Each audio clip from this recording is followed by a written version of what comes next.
अध्याय 2 गीता का सार।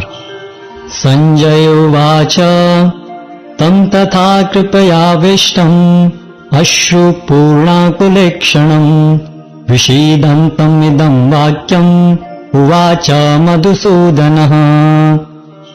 संजय ने कहा, करुणा से व्याप्त शोकयुक्त अश्रुपूरित नेत्रों वाले अर्जुन को देखकर मधुसूदन कृष्ण ने ये शब्द कहे। श्री भगवान उवाच कुतस्त्वाकश्मलम् इदम् विषमे समुपस्थितम् अनार्यजुष्टम् स्वर्गम् अकीर्तिकरमर्जुन। श्री भगवान ने कहा, हे अर्जुन, तुम्हारे मन में यह कल्मश आया कैसे? यह उस मनुष्य के लिए तनिक भी अनुकूल नहीं है जो जीवन के मूल्य को जानता हो। इससे उच्च लोक की नहीं अपितु अपयश की प्राप्ति होती है। क्लैब्यं मास्मगमः पार्थ नैतत्तयुपपद्यते क्षुद्रं हृदये दौर्बल्यं त्यक्तोत्तिष्ठ परन्तप। हे प्रथापुत्र, इस हीन नपुंसकता को प्राप्त मत हो, यह तुम्हें शोभा नहीं देती। हे शत्रुओं के दमन करता, हृदय की शुद्ध दुर्बलता को त्याग कर युद्ध के लिए खड़े हो। अर्जुन उवाच कथं भीष्ममहं संख्ये द्रोणं च मधुसूदन इषुभिः प्रतियोत्स्यामि पूजार्हा वरिसूदन। अर्जुन ने कहा, हे शत्रुहंता, हे मधुसूदन, मैं युद्ध भूमि में किस तरह भीष्म तथा द्रोण जैसे पूजनीय व्यक्तियों पर उलटकर बाण चलाऊंगा? गुरून् हत्वा हि महानुभावान् श्रेयो भोक्तुम् भक्ष्यमपीह लोके हत्वार्थ कामांस्तु गुरूनिहैव भुञ्जीय भोगान् रुधिर प्रतिग्धान्। ऐसे महापुरुषों को जो मेरे गुरु हैं, उन्हें मारकर जीने की अपेक्षा इस संसार में भीख मांगकर खाना अच्छा है। भले ही वे सांसारिक लाभ के इच्छुक हों, किंतु हैं तो गुरुजन ही। यदि उनका वध होता है तो हमारे द्वारा भोग्य प्रत्येक वस्तु उनके रक्त से सनी होगी। नैचैतद्विद्मः कतरन्यो गरीयो यद्वा जयेम यदि वा नो जयेयुः यानेव हत्वा न जिजीविषाम तेव स्थिताः प्रमुखे धातराष्ट्राः। हम यह भी नहीं जानते कि हमारे लिए क्या श्रेष्ठ है, उनको जीतना या उनके द्वारा जीते जाना। यदि हम धृतराष्ट्र के पुत्रों का वध कर देते हैं तो हमें जीवित रहने की आवश्यकता नहीं है, फिर भी वे युद्ध भूमि में हमारे समक्ष खड़े हैं। कार्पण्य दोषो अपहृत स्वभावः पृच्छामि त्वाम धर्म सम्मूढ़ चेता यश्रेयस्या निश्चितं ब्रूहि तन्मे शिष्यस्तेऽहं शाधि मां तां प्रपन्नम्। अब मैं अपनी कृपण दुर्बलता के कारण अपना कर्तव्य भूल गया हूं और सारा धैर्य खो चुका हूं। ऐसी अवस्था में मैं आपसे पूछ रहा हूं कि जो मेरे लिए श्रेयस्कर हो उसे निश्चित रूप से बताएं। अब मैं आपका शिष्य हूं और आपका शरणागत हूं, कृपया मुझे उपदेश दें। नहि प्रपश्यामि ममापुनद्यात् यच्छोकमुच्छोषणमिन्द्रियाणाम् अवाप्य भूमावसपत्नमृद्धम् राज्यं सुराणामपि चाधिपत्यम्।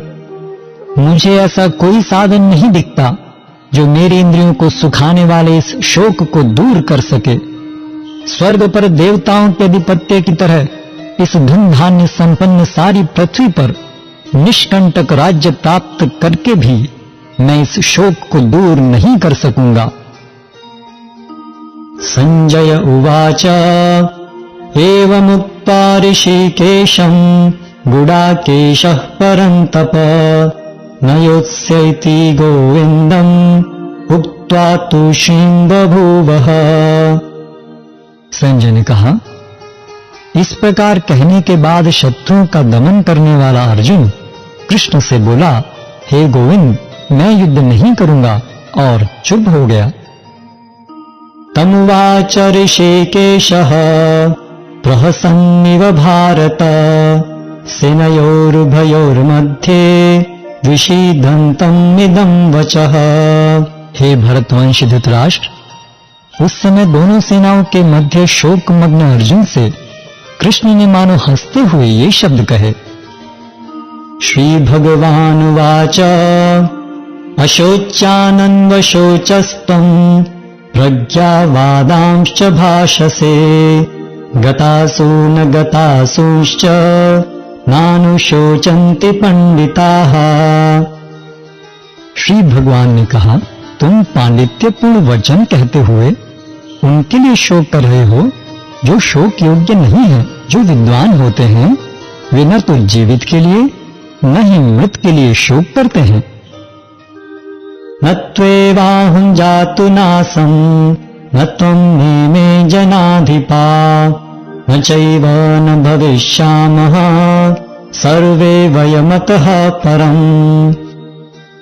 ऐसा कभी नहीं हुआ कि मैं न रहा हूं या तुम न रहे हो अथवा ये समस्त राजा न रहे हों, और न ऐसा है कि भविष्य में हम लोग नहीं रहेंगे। देहिनो अस्मिन् यथा देहे कौमारं यौवनं जरा तथा देहांतर प्राप्ते धीरस्तत्र न मुह्यति। जिस प्रकार शरीरधारी आत्मा इस वर्तमान शरीर में बाल्यावस्था से तरुणावस्था में और फिर वृद्धावस्था में निरंतर अग्रसर होता रहता है, उसी प्रकार मृत्यु होने पर आत्मा दूसरे शरीर में चला जाता है। धीर व्यक्ति ऐसे परिवर्तन से मोह को प्राप्त नहीं होता। मात्रा स्पर्शास्तु कौन्तेय शीतोष्ण सुख दुःखदाः आगमापायनो नित्यास् तां तितिक्षस्व भारत। हे कुंती पुत्र, सुख तथा दुख का क्षणिक उदय तथा कालक्रम में उनका अंतर्धान होना सर्दी तथा गर्मी की ऋतुओं के आने जाने के समान है। हे भरतवंशी, वे इंद्रिय बोध से उत्पन्न होते हैं और मनुष्य को चाहिए कि अविचल भाव से उनको सहन करना सीखे। यं हि न व्यथयन्ते ते पुरुषं पुरुषर्षभ समः दुःख सुखं धीरं सोऽमृतत्वाय कल्पते। हे पुरुष श्रेष्ठ अर्जुन, जो पुरुष सुख तथा दुख में विचलित नहीं होता और इन दोनों में समभाव रहता है, वह निश्चित रूप से मुक्ति के योग्य है। नासतो विद्यते भावो ना भावो विद्यते सतः उभयोरपि दृष्टवन्तः तु अनयोस्तत्त्वदर्शिभिः। तत्वदर्शियों ने यह निष्कर्ष निकाला है कि असत भौतिक शरीर का तो कोई चिरस्थायित्व नहीं है, किंतु सत आत्मा अपरिवर्तित रहता है। उन्होंने इन दोनों की प्रकृति के अध्ययन द्वारा यह निष्कर्ष निकाला है। अविनाशी तु तद्विद्धि येन सर्वम् इदं ततम् विनाशम् अव्ययस्यास्य न कश्चित् कर्तुमर्हति। जो सारे शरीर में व्याप्त है उसे ही तुम अविनाशी समझो। उस अव्यय आत्मा को नष्ट करने में कोई भी समर्थ नहीं है। अंतवंत इमे देहा नित्यस्योक्ताः शरीरिणः अनाशिनो अप्रमेयस्य तस्मात् युध्यस्व भारत। अविनाशी, अप्रमेय तथा शाश्वत जीव के भौतिक शरीर का अंत अवश्यम भावी है। अतः हे भरतवंशी, युद्ध करो। येनं वेत्ति हन्तारं यश्चैनं मन्यते हतम् उभौ तौ न विजानीतो नायं हन्ति न हन्यते। जो इस जीवात्मा को मारने वाला समझता है तथा जो इसे मरा हुआ समझता है, वे दोनों ही अज्ञानी हैं, क्योंकि आत्मा न तो मारता है और न मारा जाता है। न जायते म्रियते वा कदाचिन्, नायं भूत्वा भविता वा न भूयः, अजो नित्यः शाश्वतोऽयं पुराणो, न हन्यते हन्यमाने शरीरे। आत्मा के लिए किसी भी काल में न तो जन्म है न मृत्यु।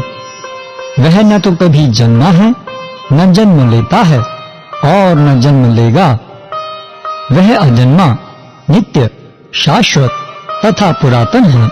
शरीर के मारे जाने पर वह मारा नहीं जाता। वेदा विनाशिनं नित्यं य एनम् अजमव्ययम्, कथं स पुरुषः पार्थ कं घातयति हन्तिकम्। हे पार्थ, जो व्यक्ति यह जानता है कि आत्मा अविनाशी, अजन्मा, शाश्वत तथा अव्यय है, वह भला किसी को कैसे मार सकता है या मरवा सकता है। वासांसि जीर्णानि यथा विहाय, नवानि गृह्णाति नरोपराणि, तथा शरीराणि विहाय जीर्णानि, अन्यानि संयाति नवानि देहि।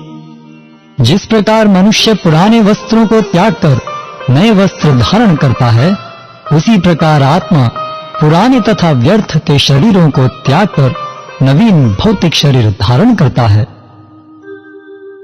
नैनं छिन्दन्ति शस्त्राणि, नैनं दहति पावकः, न चैनं क्लेदयन्त्यापो, न शोषयति मारुतः। यह आत्मा न तो कभी किसी शस्त्र द्वारा खंड खंड किया जा सकता है, न अग्नि द्वारा जलाया जा सकता है, न जल द्वारा भिगोया या वायु द्वारा सुखाया जा सकता है। अच्छेद्योऽयम् अदाह्योऽयम्, अक्लेद्यो शोष्य एव च, नित्यः सर्वगतः स्थाणुर्, अचलोऽयम् सनातनः। यह आत्मा खंडित तथा अघुलनशील है। इसे न तो जलाया जा सकता है न ही सुखाया जा सकता है। यह शाश्वत, सर्वव्यापी, अविकारी, स्थिर तथा सदैव एक सा रहने वाला है।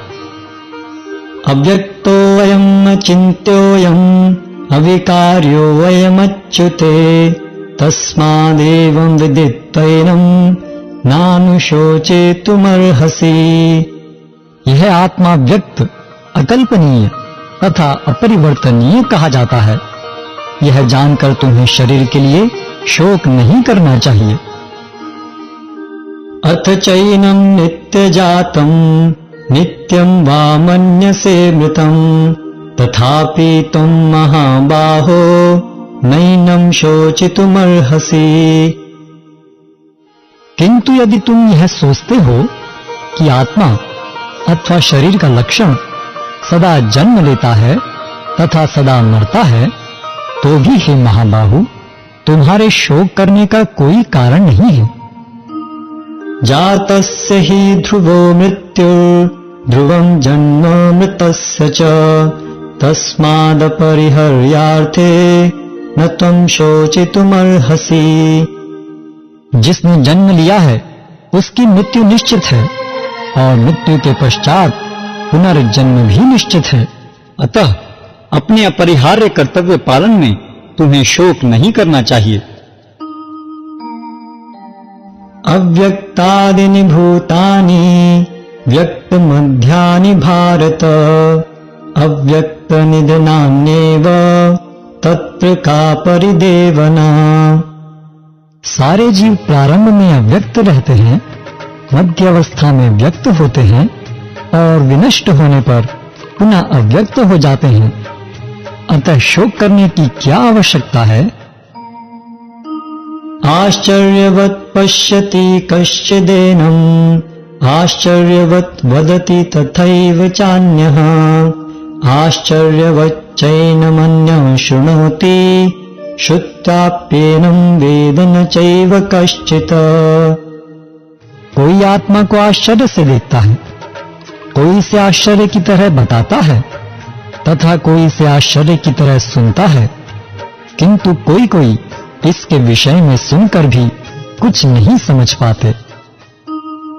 देहि नित्यमवध्योऽयं देहे सर्वस्य भारत, तस्मात् सर्वाणि भूतानि न त्वं शोचितुमर्हसि। हे भरतवंशी, शरीर में रहने वाले देही का कभी भी वध नहीं किया जा सकता, अतः तुम्हें किसी भी जीव के लिए शोक करने की आवश्यकता नहीं है। स्वधर्मपि चावेक्ष्य न विकम्पितुमर्हसि, धर्मयाद् युद्धाश्रेयो अन्यत् क्षत्रियस्य न विद्यते। क्षत्रिय होने के नाते अपने विशिष्ट धर्म का विचार करते हुए तुम्हें जानना चाहिए कि धर्म के लिए युद्ध करने से बढ़कर तुम्हारे लिए अन्य कोई कार्य नहीं है, अतः तुम्हें संकोच करने की कोई आवश्यकता नहीं है। यदृच्छया चोपपन्नं स्वर्गद्वारम् अपावृतं, सुखिनः क्षत्रिया पार्थ लभन्ते युद्धमीदृशम्। हे पार्थ, वे क्षत्रिय सुखी हैं जिन्हें ऐसे युद्ध के अवसर अपने आप प्राप्त होते हैं, जिससे उनके लिए स्वर्गलोक के द्वार खुल जाते हैं। अथ चेत्तमिमं धर्म्यं संग्रामं न करिष्यसि, ततः स्वधर्मं कीर्तिं च हित्वा पापमवाप्स्यसि। किंतु यदि तुम युद्ध करने के स्वधर्म को संपन्न नहीं करते तो तुम्हें निश्चित रूप से अपने कर्तव्य की उपेक्षा करने का पाप लगेगा और तुम योद्धा के रूप में भी अपना यश खो दोगे। अकीर्तिं चापि भूतानि कथयिष्यन्ति ते अव्ययाम्, संभावितस्य चाकीर्तिर् मरणादतितरिच्यते। लोग सदैव तुम्हारे अपयश का वर्णन करेंगे और सम्मानित व्यक्ति के लिए अपयश तो मृत्यु से भी बढ़कर है। भयात्रणादोपरतम् मंस्यन्ते त्वां महारथा, येषां च त्वं बहुमतो भूत्वा यास्यसि लाघवम्। जिन जिन महान योद्धाओं ने तुम्हारे नाम तथा यश को सम्मान दिया है, वे सोचेंगे कि तुमने डर के मारे युद्ध भूमि छोड़ दी है और इस तरह वे तुम्हें तुच्छ मानेंगे। अवाच्य वादांश्च बहून् वदिष्यन्ति तवाहिताः, निन्दन्तस्तव सामर्थ्यं ततो दुःखतरं किम्। तुम्हारे शत्रु अनेक प्रकार के कटु शब्दों से तुम्हारा वर्णन करेंगे और तुम्हारी सामर्थ्य का उपहास करेंगे। तुम्हारे लिए इससे दुखदाई और क्या हो सकता है। हतो वा प्राप्स्यसि स्वर्गम्, जित्वा वा भोक्ष्यसे महीम्, तस्मादुत्तिष्ठ कौन्तेय युद्धाय कृतनिश्चयः। हे कुंती पुत्र, तुम यदि युद्ध में मारे जाओगे तो स्वर्ग प्राप्त करोगे, या यदि तुम जीत जाओगे तो पृथ्वी के साम्राज्य का भोग करोगे। अतः दृढ़ संकल्प करके खड़े हो और युद्ध करो। सुख दुखे समे कृत्वा लाभालाभौ जया जयौ, ततो युद्धाय युज्यस्व नैवं पापमवाप्स्यसि। तुम सुख या दुख, हानि या लाभ, विजय या पराजय का विचार किए बिना युद्ध के लिए युद्ध करो। ऐसा करने पर तुम्हें कोई पाप नहीं लगेगा। एषा ते विहिता सांख्ये बुद्धिर्योगे त्विमां शृणु, बुद्ध्या युक्तो यया पार्थ कर्मबन्धं प्रहास्यसि। यहाँ मैंने वैश्लेषिक अध्ययन सांख्य द्वारा इस ज्ञान का वर्णन किया है। अब निष्काम भाव से कर्म करना बता रहा हूं, उसे सुनो। हे प्रथापुत्र, तुम यदि ऐसे ज्ञान से कर्म करोगे तो तुम कर्मों के बंधन से अपने को मुक्त कर सकते हो। नेहाभिक्रमनाशोऽस्ति प्रत्यवायो न विद्यते स्वल्पमप्यस्य धर्मस्य त्रायते महतो भयात्। इस प्रयास में न तो हानि होती है न ही ह्रास, अपितु इस पथ पर की गई अल्प प्रगति भी महान भय से रक्षा कर सकती है। व्यवसायात्मिका बुद्धिः एकः कुरु नन्दन बहुशाखा हि अनन्ताश्च बुद्धयो व्यवसायिनाम्। जो इस मार्ग पर चलते हैं वे प्रयोजन में दृढ़ रहते हैं और उनका लक्ष्य भी एक होता है। हे कुरुनंदन, जो दृढ़ प्रतिज्ञ नहीं है उनकी बुद्धि अनेक शाखाओं में विभक्त रहती है। यामिमां पुष्पितां वाचं प्रवदन्त्य विपश्चितः वेदवादरताः पार्थ नान्यदस्ति इति वादिनः। कामात्मानः स्वर्गपरा जन्म कर्म फलप्रदां प्रिया विशेष बहुलां भोगैश्वर्य गतिं प्रति। अल्पज्ञानी मनुष्य वेदों के उन अलंकारिक शब्दों के प्रति अत्यधिक आसक्त रहते हैं जो स्वर्ग की प्राप्ति, अच्छे जन्म, शक्ति इत्यादि के लिए विविध सकाम कर्म करने की संस्तुति करते हैं। इंद्रिय तृप्ति तथा ऐश्वर्य में जीवन की अभिलाषा के कारण वे कहते हैं कि इससे बढ़कर और कुछ नहीं है। भोगैश्वर्य प्रसक्तानां तया प्रहृत चेतसां व्यवसायात्मिका बुद्धिः समाधौ न विधीयते। जो लोग इंद्रिय भोग तथा भौतिक ऐश्वर्य के प्रति अत्यधिक आसक्त होने से ऐसी वस्तुओं से मोहग्रस्त हो जाते हैं, उनके मनों में भगवान के प्रति भक्ति का दृढ़ निश्चय नहीं होता। त्रैगुण्य विषया वेदा निस्त्रैगुण्यो भवार्जुन निर्द्वन्द्वो नित्य सत्वस्थो निर्योगक्षेम आत्मवान। वेदों में मुख्यतया प्रकृति के तीनों गुणों का वर्णन हुआ है। हे अर्जुन, इन तीनों गुणों से ऊपर उठो, समस्त द्वैतों और लाभ तथा सुरक्षा की सारी चिंताओं से मुक्त होकर आत्मपरायण बनो। यावनर्थ उदपाने सर्वतः संप्लुतोदके तावान् सर्वेषु वेदेषु ब्राह्मणस्य विजानतः। एक छोटे से कूप का सारा कार्य एक विशाल जलाशय से तुरंत पूरा हो जाता है। इसी प्रकार वेदों के आंतरिक तात्पर्य जानने वाले को उनके सारे प्रयोजन सिद्ध हो जाते हैं। कर्मण्येवाधिकारस्ते मा फलेषु कदाचन मा कर्म फल हेतुर्भो मा ते संगोस्त कर्मणि। तुम्हें अपना कर्म करने का अधिकार है, किंतु कर्म के फलों के तुम अधिकारी नहीं हो। तुम न तो कभी अपने आप को अपने कर्मों के फलों का कारण मानो, न ही कर्म न करने में कभी आसक्त हो। योगस्थः कुरु कर्माणि संगं त्यक्त्वा धनंजय सिद्धौ सिद्धयो समो भूत्वा समत्वं योग उच्यते। हे अर्जुन, जय अथवा पराजय की समस्त आसक्ति त्याग कर समभाव से अपना कर्म करो, ऐसी समता योग कहलाती है। दूरेण ह्यवरं कर्म बुद्धि योगात् धनंजय बुद्धौ शरणमन्विच्छ कृपणाः फलहेतवः।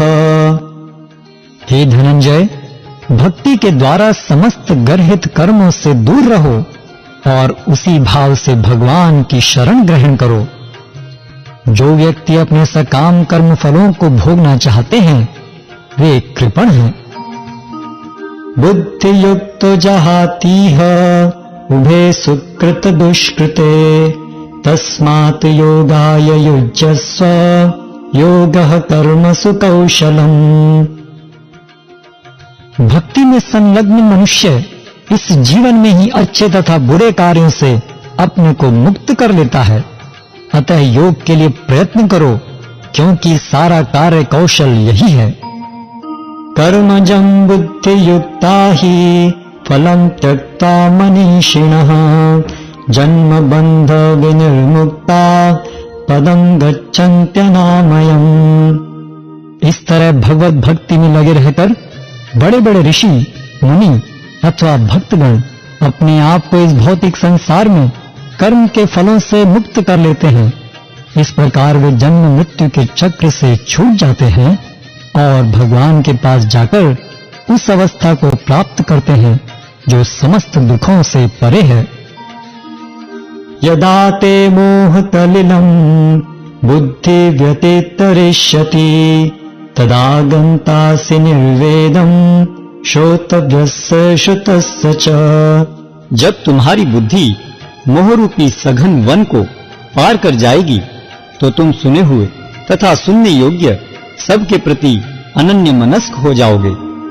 श्रुति विप्रतिपन्ना ते यदा स्थास्यति निश्चला समाधावचला बुद्धि तदा योगम अवाप्स्यसि।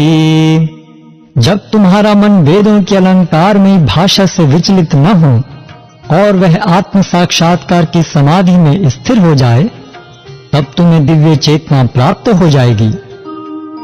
अर्जुन उवाच स्थित प्रज्ञस्य का भाषा समाधिस्थस्य केशव स्थितधि किं प्रभाषेत किमासीत व्रजेत किम।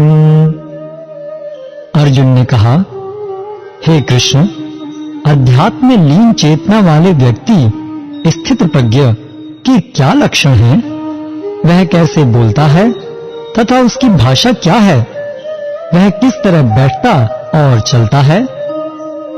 श्री भगवान वाच प्रजहाति यदा कामान सर्वान् पार्थ मनोगतान् आत्मन्येवात्मना तुष्टः स्थित प्रज्ञस्तदोच्यते।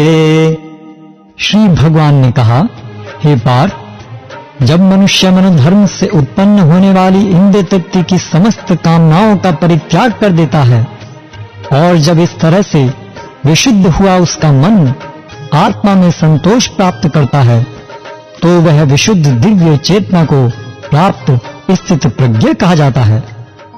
दुखेष्वनदिग्नमना सुखेषु विगतस्पृहः वीतराग भय क्रोधः स्थितधीर्मुनिरुच्यते।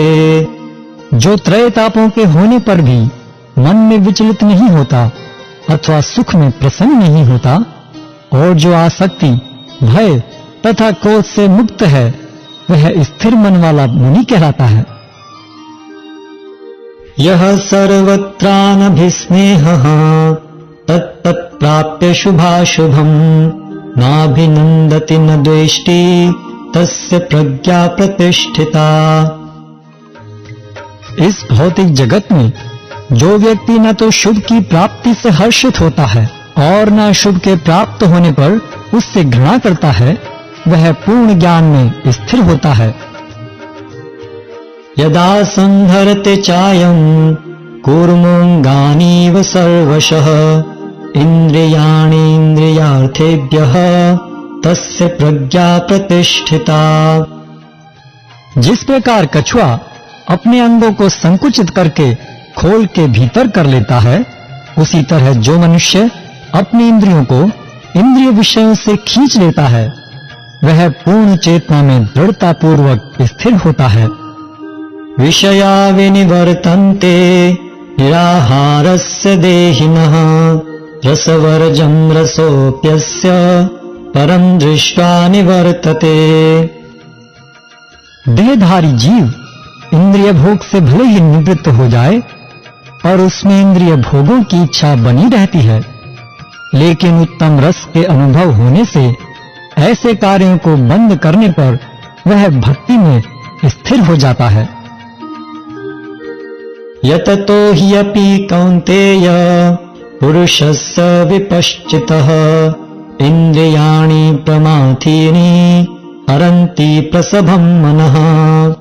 हे अर्जुन, इंद्रियां इतनी प्रबल तथा वेगवान हैं कि वे उस विवेकी पुरुष के मन को भी बलपूर्वक हर लेती हैं जो उन्हें वश में करने का प्रयत्न करता है।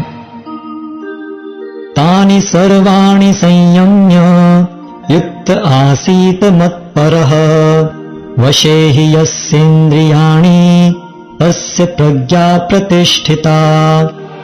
जो इंद्रियों को पूर्णतया वश में रखते हुए इंद्रिय संयमन करता है और अपनी चेतना को मुझ में स्थिर कर देता है, वह मनुष्य स्थिर बुद्धि कहलाता है।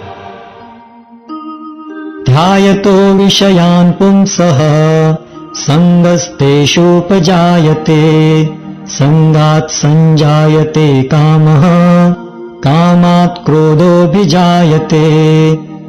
इंद्रिय विषयों का चिंतन करते हुए मनुष्य की उनमें आसक्ति उत्पन्न हो जाती है और ऐसी आसक्ति से काम उत्पन्न होता है और फिर काम से क्रोध प्रकट होता है। क्रोधात् भवति सम्मोहः सम्मोहात् स्मृति विभ्रमः स्मृतिभ्रंशात् बुद्धिनाशो बुद्धिनाशात् प्रणश्यति। क्रोध से पूर्ण मोह उत्पन्न होता है और मोह से स्मरण शक्ति का विभ्रम हो जाता है। जब स्मरण शक्ति भ्रमित हो जाती है तो बुद्धि नष्ट हो जाती है और बुद्धि नष्ट होने पर मनुष्य भवकूप में पुनः गिर जाता है। राग द्वेष विमुक्तैस्तु विषयान् इंद्रियैश्चरन् आत्मवश्यैर्विधेयात्मा प्रसादम् अधिगच्छति। किंतु समस्त राग तथा द्वेष से मुक्त एवं अपनी इंद्रियों को संयम द्वारा वश में करने में समर्थ व्यक्ति भगवान की पूर्ण कृपा प्राप्त कर सकता है। प्रसादे सर्व दुखानां हानिरस्योपजायते प्रसन्न चेतसो हि आशु बुद्धि पर्यवतिष्ठते। इस प्रकार से कृष्ण भावनामृत में तुष्ट व्यक्ति के लिए संसार के तीनों ताप नष्ट हो जाते हैं और ऐसी तुष्ट चेतना होने पर उसकी बुद्धि शीघ्र ही स्थिर हो जाती है। नास्ति बुद्धिरयुक्तस्य न चायुक्तस्य भावना न चाभावयतः शान्ते अशान्तस्य कुतः सुखम्। जो कृष्ण भावनामृत में परमेश्वर से संबंधित नहीं है उसकी न तो बुद्धि दिव्य होती है और न ही मन स्थिर होता है, जिसके बिना शांति की कोई संभावना नहीं है। शांति के बिना सुख हो भी कैसे सकता है। इंद्रियाणाम हि चरताम यन्मनोनुविधीयते तदस्य हरति प्रज्ञाम वायुर्नाव इवाम्भसी। जिस प्रकार पानी में तैरती नाव को प्रचंड वायु दूर बहा ले जाती है, उसी प्रकार विचरणशील इंद्रियों में से कोई एक जिस पर मन निरंतर लगा रहता है मनुष्य की बुद्धि को हर लेती है। तस्मादस्य महाबाहो निग्रहितानि सर्वशः इंद्रियाणीन्द्रियार्थेभ्यः तस्य प्रज्ञा प्रतिष्ठिता। अतः हे महाबाहु, जिस पुरुष की इंद्रियां अपने अपने विषयों से सब प्रकार से विरत होकर उसके वश में है, उसी की बुद्धि निस्संदेह स्थिर है।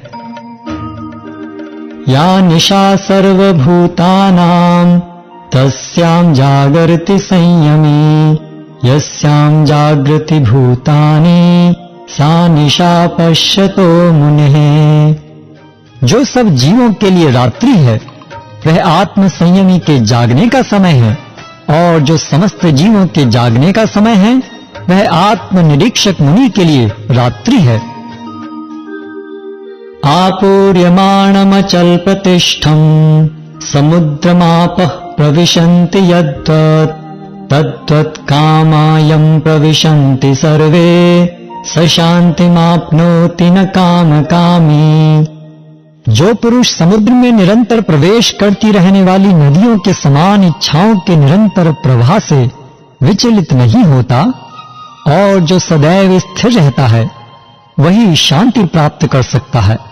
वह नहीं जो ऐसी इच्छाओं को तुष्ट करने की चेष्टा करता हो। विहाय कामान्यः सर्वान् पुमांश्चरति निःस्पृहः निर्ममो निरहंकारः स शांतिम् अधिगच्छति। जिस व्यक्ति ने इंद्रिय तृप्ति की समस्त इच्छाओं का परित्याग कर दिया है, जो इच्छाओं से रहित रहता है और जिसने सारी ममता त्याग दी है तथा अहंकार से रहित है, वही वास्तविक शांति को प्राप्त कर सकता है। एषा ब्राह्मी स्थितिः पार्थ नैनां प्राप्य विमुह्यति स्थित्वा स्यामन्त कालेपि ब्रह्म निर्वाणम् ऋच्छति। यह आध्यात्मिक तथा ईश्वरीय जीवन का पथ है, जिसे प्राप्त करके मनुष्य मोहित नहीं होता। यदि कोई जीवन के अंतिम समय में भी इस तरह स्थित हो, तो वह भगवत धाम में प्रवेश कर सकता है।